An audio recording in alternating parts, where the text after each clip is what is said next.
If you've ever been working in GIMP and suddenly realized you still have an active selection on the canvas, don't worry. In this video, I'm going to show you exactly how to select none in GIMP in the fastest and easiest way possible. This is one of those simple but essential editing tricks that can save you a lot of frustration, especially if you're trying to move on to the next step and that flashing dashed line or marching ants is still visible around your image. Before we jump in, if this tutorial helps you out, make sure to hit the like button and subscribe for more quick GIMP tips and software tutorials like this. Alright, let's get started.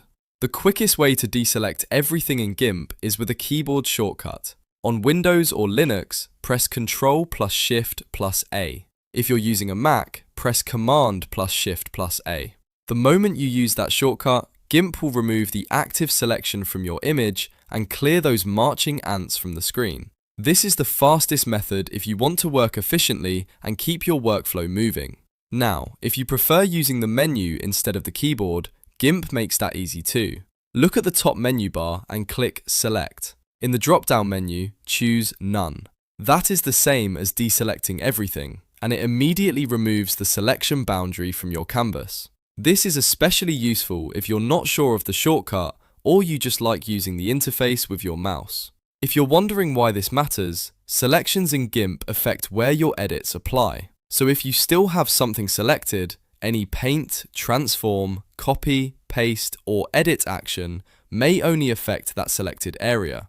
Deselecting everything gives you a clean slate and lets you continue editing the full image without being restricted by an active selection. So, whenever you see that flashing line around your image and you want to clear it, just remember two simple options. Use Ctrl plus Shift plus A or Command plus Shift plus A on Mac, or go to Select and choose None from the menu.